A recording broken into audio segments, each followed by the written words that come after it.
दो दूनी 4, दो तिया 6। कितना फास्ट बोलता है। अच्छा, उसके बच्चे से तेज बोल दिया, उसके बच्चे से फास्ट बोल दिया, मेरा बच्चा ऐसा।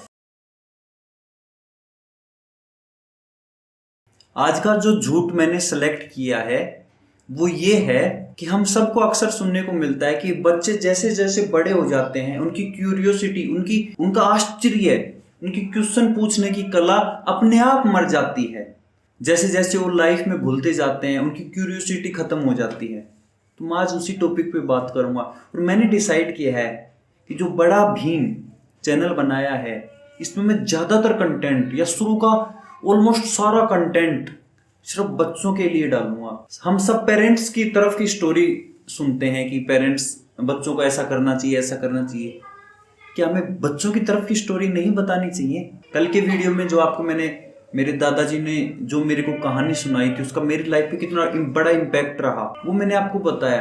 फिर कल जब मैं सोच रहा था कि अभी नेक्स्ट किस टॉपिक पे वीडियो बनाऊं, किस झूठ को एक्सप्लेन करूं, तब मैंने सोचा कि कोई बच्चों की तरफ की स्टोरी तो बताता ही नहीं है कि बच्चों को क्या चाहिए। सब बात करते हैं कि पेरेंट्स की, मैं बात करूंगा, करना चाहता हूं, करना भी चाहिए बच्चों की तरफ की स्टोरी। बच्चों की तरफ की स्टोरी क्या है, बच्चे क्या चाहते हैं। माँ बाप को सुनने के लिए तो ये पूरी दुनिया है, बच्चों को सुनने के लिए भी तो कोई होना चाहिए, बच्चों के लिए भी तो कुछ होना चाहिए। तो मैंने डिसाइड यही किया है कि जितने भी अब मैं वीडियो बनाऊंगा ना तब तक मेरे सारे टॉपिक, सारे झूठ अगर जब तक मैं कवर नहीं कर लेता तब तक मैं बच्चों पे ही वीडियो बनाऊंगा। तो आज का जो झूठ मैंने कवर किया है कि जैसे जैसे बच्चे बड़े होते हैं उनकी क्यूरियोसिटी अपने आप गिर जाती है क्योंकि वो लाइफ में इन्वॉल्व होना शुरू हो जाते हैं। लेकिन मैं इस चीज को नहीं मानता। चलो शुरुआत से देखते हैं। बच्चा धीरे धीरे बड़ा होता है, जब वो 2-3 साल का बोलने लग जाता है तब वो सवाल पूछने शुरू कर देते हैं हर चीज को। कभी बच्चे की तरफ देखना, वो कैसे देखेगा आपको, ऐसे वंडर की तरह देखेगा कि ये क्या है, ये कौन है। उसको आपके बारे में कुछ नहीं पता, उसको किसी भी चीज के बारे में कुछ नहीं पता। वो इतने आश्चर्य से चीजों को देखता है, इतनी क्यूरियोसिटी से चीजों को देखता है कि ये क्या है। फिर धीरे धीरे शुरुआत होती है बड़े सवालों की। ये लाइफ किसने बनाई, ये दुनिया किसने बनाई, ये क्या हो रहा है, ये क्या नहीं हो रहा है। धीरे धीरे उसके जो सवाल है ना वो फिर बढ़ने लग जाते हैं। पहले वो पूछेगा कि ये चॉकलेट कैसी है, ये आइसक्रीम कैसी है। खाने पीने से बच्चे को क्या चाहिए, खाने को मिल जाए, सोने को मिल जाए, और क्या चाहिए बच्चे को, खेलने के लिए खिलौने मिल जाएं। लेकिन धीरे धीरे थोड़ा और बड़ा होता है तब उसके सवाल आने लग जाते हैं कि ये धरती किसने बनाई, मैं यहाँ कैसे आया हूँ। शुरुआत वहीं से हो जाती है, उसको यही सही नहीं बताया जाता कि मैं यहाँ कैसे आया हूँ। चलो छोड़ो, उनकी डेप्थ में नहीं जाते हैं।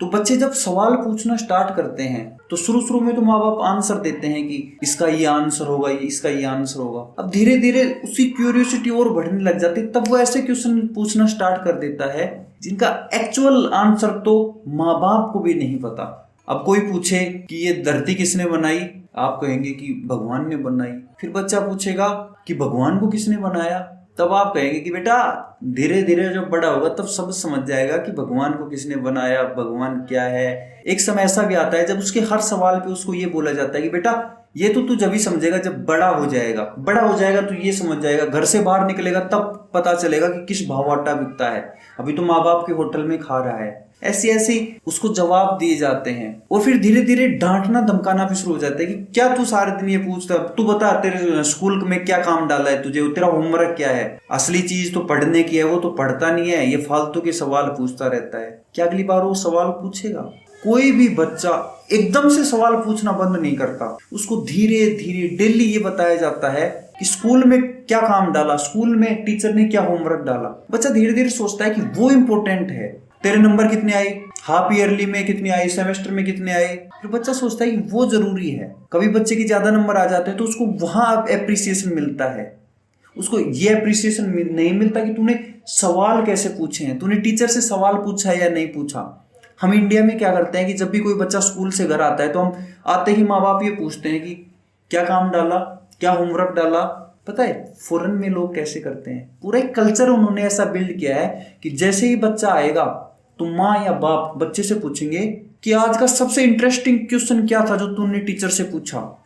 What was the most interesting question you asked today? What was the most interesting experience you had today in school?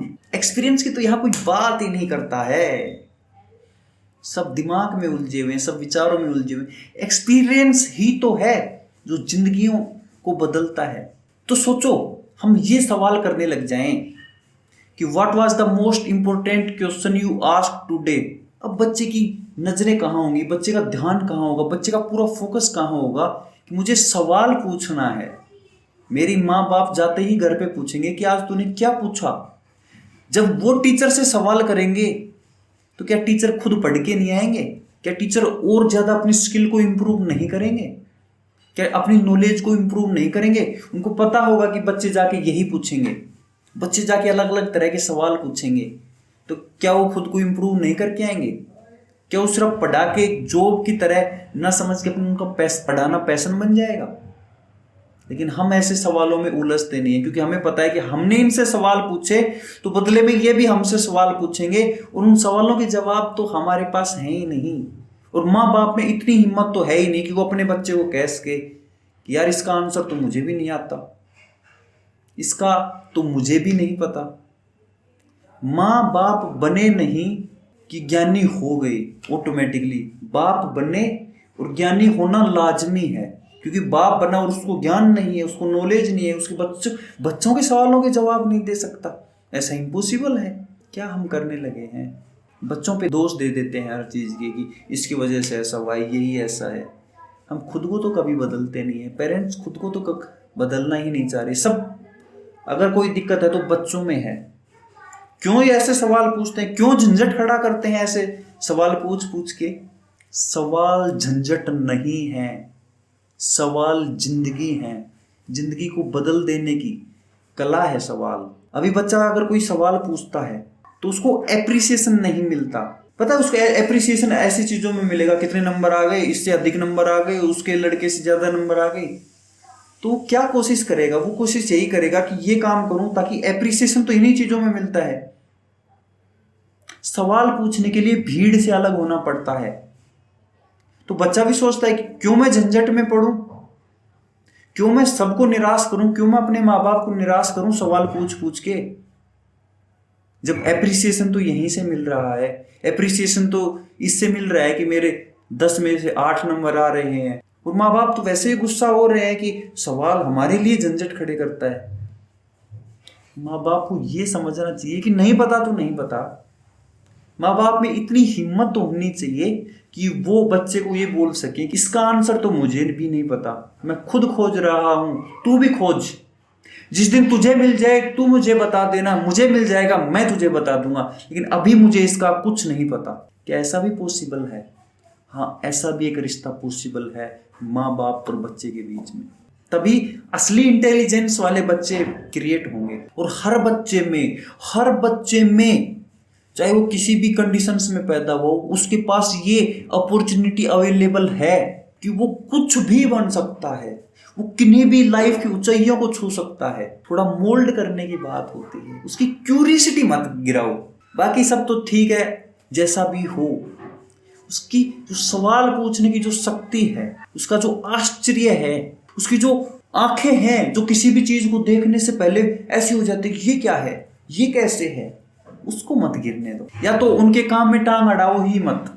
वो जो कर रहे हैं कमरे में, कुछ भी कर रहे हैं, किसी चीज को खोल के बैठे हैं, किसी चीज को रंग पेंट कर, जो भी कर रहे हैं, या तो उनको करने दो, या तो इंटरफेयर ही मत करो, या उनको बताओ ही मत कि क्या सच है क्या झूठ है, लाइफ क्या है, कैसे जीना चाहिए। बड़े हो जाओगे तो क्या होगा, एक बार होने तो दो बड़े। और बड़ा होता कौन है? क्या आप बड़े हो गए? बड़े हो गए हैं एज से, लेकिन माइंड से वैसे ही है। क्या ऐसे बच्चों का फ्यूचर हम डिसाइड करेंगे? सोचो एक सवाल, what was the most interesting question you asked today. क्या आने वाले 10 साल में पूरा कल्चर नहीं बदल देगा? एजुकेशन की बात करते हैं, माँ बाप के लिए सबसे आसान चीज है एजुकेशन सिस्टम पे दोष देना। हमसे तो संभाला नहीं जा रहा, टीचर जाने, एजुकेशन सिस्टम जाने, सरकार जाने, जो भी जाने। अरे भाई 10 साल बाद, 20 साल बाद उसको कोई प्रॉब्लम होगी, वो लाइफ में फेल होगा, वो डिप्रेस्ड होगा या कुछ भी होगा, तो वो अपने टीचर को कहाँ कॉल करेगा? वो आपके पास ही आएगा कि आज मुझे ये प्रॉब्लम है। और आप ही होगे जो उसके बारे में बिल्कुल विदाउट एनी सेकंड थॉट भला सोच सकते हो। ओनली पेरेंट्स भला सोच सकते हैं, लेकिन अभी उनको भी नहीं पता कि एक्चुअली में उनको पेरेंटिंग कैसे करनी चाहिए। पेरेंट्स की गलती नहीं है, हमारे यहाँ सिस्टम ही ऐसा बन गया है।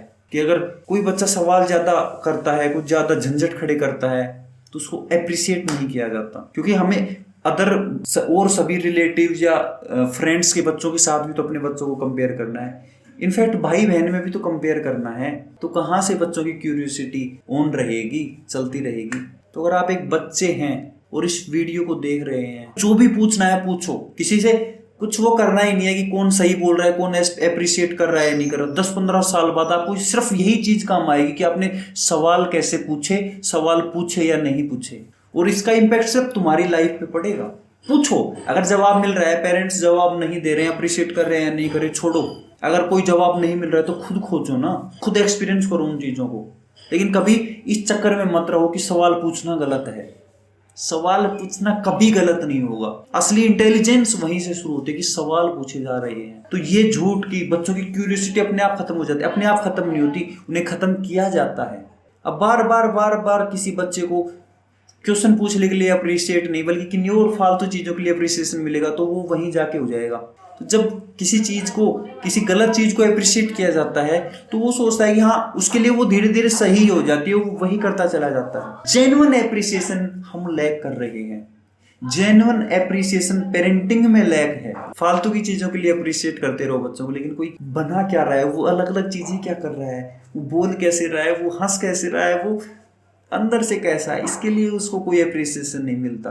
कितना फास्ट आंसर देता है, 2 दूनी 4, 2 तिया 6, कितना फास्ट बोलता है। अच्छा, उसके बच्चे से तेज बोल दिया, उसके बच्चे से फास्ट बोल दिया, मेरा बच्चा ऐसा। वो बच्चे क्या क्यूरियोसिटी खत्म करेंगे अपनी? उनके पास क्या होता है? उनके पास क्यूरियोसिटी के अलावा होता ही नहीं है कुछ।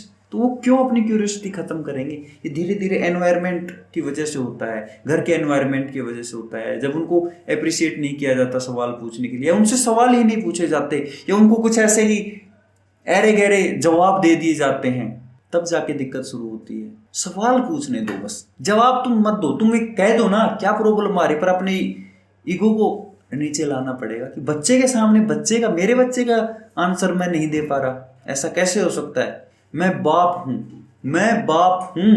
यहीं से सारे ज्ञान का उजाला हो जाता है। और सबने बच्चों को भगवान कहा है, हर धर्म ने बच्चों को भगवान कहा है। क्यों कहा है? उसके पीछे कारण है, क्योंकि उनमें चालाकी नहीं है, उनमें ईगो नहीं है। लेकिन उस इनोसेंस को धीरे धीरे डिस्ट्रॉय कर दिया जाता है। और फिर एक टाइम ऐसा आता है कि जब सब लोग हर चारों तरफ से कि धीरे धीरे उसका जो इनोसेंस होती है उसकी, उस पे कवर चढ़ाने लग जाते हैं, और फिर वो बच्चा करप्टेड हो जाता है धीरे धीरे। और हम बात करते हैं कि बच्चों की क्यूरियोसिटी क्यों नहीं है। वो झंझट खड़े करता है, वो हमारे ईगो को डाउन करता है, वो हमारे जो सेल्फ इमेज क्रिएट कर रखे है उसको डिस्ट्रॉय कर देता है कि पापा को यही नहीं पता, मम्मी को यही नहीं पता। वहां से दिक्कत शुरू होती है। थैंक यू, बने रहो यार। Thank you.